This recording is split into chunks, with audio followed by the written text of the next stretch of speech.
What is up, everybody? This is Esquire, basically my sane persona, and today I'm doing something very different from what I normally do. Today I'm doing something about Train Simulator, actually.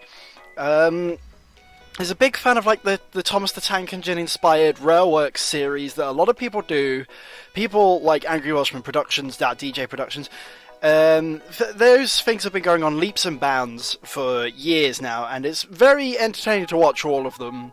Having said that, there are cliches that you'll find in a lot of series that a lot of people who've probably been inspired by them. I know when I was making my own series, but I eventually cancelled that. That a lot of things we do sort of end up being the same as a lot of other series. Like, there is a lot of cliches. A cliche, sometimes in a good sense, can be the backbone of a lot of good series, but with their own interesting twists on them. But having said that, there are a lot of cliches in Train Simulator-based railway series that seem to pop up a lot, and I mean a lot. So they come up quite often. So today, I'm going to rank them. It's going to be the top 5 in no particular order, because if I tried to put this in an order, I would lose my mind. But this is my order of the top 5 most common cliches that you find in Train Simulator Railway series. Let's start the ball rolling. So our first cliche of our video is going to be the cliche that almost every single series takes place during the 1960s. As seen in a lot of series, a lot of the railway series all start in like the 1960s or 1959 moving on to 1960. Which is quite a commonplace thing because that's mainly when the preservation movement started, so that's when everybody could like really start on their series, like buying engines and things like that. But it's something that's been tried and tested, that's been going on for a long time in the Train Simulator community. So it's a very common thing for everybody to start in the 1960s because it seems like an easier place for people to start with their series. Having said that, there are a few exceptions, like, if you correct me if I'm wrong, but the Stavell Valley Railway series has it started during the 1940s, if I remember correctly, and then went on to the 1950s onwards. So that's a very common thing. So it's pretty rare to see any that start before 1950. There are exceptions, but the majority will start in the 1960s between roughly about 63 to 66. Our second cliche is the overexposure of the Somerset and Dorset Joint Railways 280s, the 7Fs, and the LMS Black 5s. Now, as we know, they are very common and very popular engine types, especially the LMS Black 5. Always been spoken about in high regard by a lot of railway enthusiasts, but it also seems to be a case that these two locomotive classes are always very overexposed when it comes to series. It's a very overexposure sort of thing, because Black 5s, you'll see at least about two, like one or maybe even two in like almost every single series. I'm not saying this in like a negative way, because sometimes the Black 5 characters are really cool, but it's just almost every single series has one, and very similar to the Somerset and Dorset 7S, they crop up quite often. So I kind of liken the 7S and the Black 5s in Rail Simulator series like a chocolate cake. It's delicious, it's wonderful, it's great to see it, but too much of one thing can make you sick. So you may end up getting to a point where you may end up getting tired of seeing it all the time.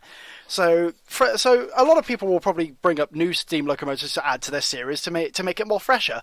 But for now, that is one of the most common cliches that I see, the overexposure of the 7Fs and the Black 5. Our third cliche for our series here is the cliche that most steam locomotives who are like the main characters, the central characters, are never an express type. Now, this might be something that could have, I think, intriguingly may come from a mindset that Thomas the Tank Engine gave, because Thomas is like the central character to the series. But he's not a express engine. Like, it's always, and you'll see that in a lot of series. Just to come up with examples, like Over the Hills has Die, a 7F, so mainly a freight engine. Stovall Valley Railway series has characters like Stan, who's a 5MT. I'm not sure if he's he's the main central character, so apologies if I get that wrong. It's been a little while since I've watched some of these things. And the Dark Railway series has an NMS back 5. Dave is like the main central character, even though he was out for like almost an entire series. But that's beside the point. But also you see like other ones. It's mainly mixed traffic and freight engines. So not often. Normally the express engines are almost kind of like the support characters, or just secondary main, like the what's the word I'm looking for? It's a word after protagonist. Deuteragonist. I think that's it. Deuteragonist. They're sort of like the backup main character. They're not like the main focal center of the actual adventure itself. Sorry if I'm stuttering a bit. I'm kind of improvising a lot of this stuff as I go along. I had the idea when I was at work the other day, so. But that is the main thing that I see quite often, is normally it's either a freight or a mixed traffic engine or just a small tank engine or something like that. But you never see any kind of like express engines getting the center stage. So that is our third cliche.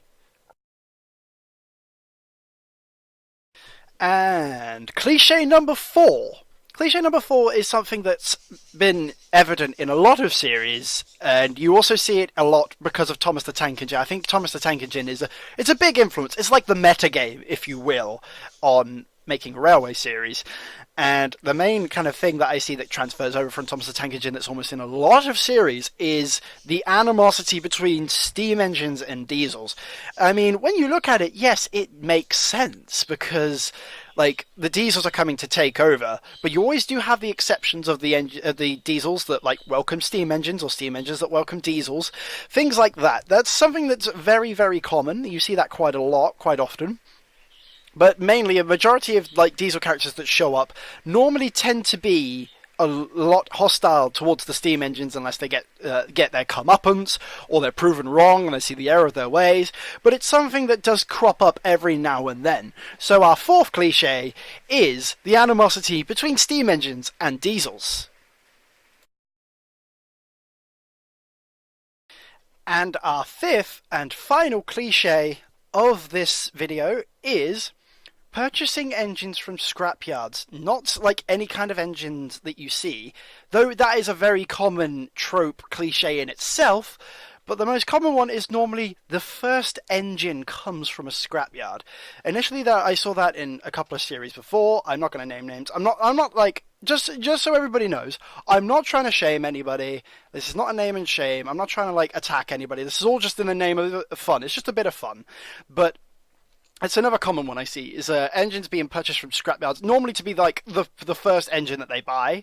I've seen it in a couple of cancelled series that were deleted off YouTube that I can't remember the name to now.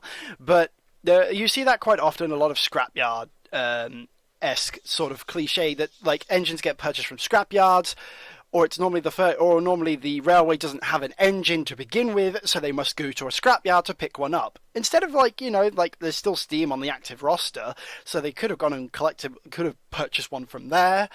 But sometimes they have good reasons, like financial stuff or whatever. But it's a very, very common thing I see. So it's not like a bad thing, because you can always put your own different twists and spins on different things. Like, sometimes cliches are good. They're not always bad things, because you can always put your own different spin on them. You could always make it more unique and basically more your own. So I think that's what it is. It's like it's a main meta that is being followed. Like, a lot of cliches get followed, but sometimes people can be different. Some people want to go for the cliches, because I think it's more of an afraid to be different and failing. It's like thinking outside the box is something I encourage. This is almost like an open letter to myself as well, because hopefully I might make a series at some point myself. But that is one thing I need to get over, is like, don't rely on the cliches so much. Think outside the box and do something new. Or you do something that has been tried and tested, but put your own spin on it. Make it something more unique. So that is our video today. Sorry if I have offended anybody. This is all just meant to be in the name of fun. But I am Esquire. Thank you for watching. I'll catch you next time. Goodbye.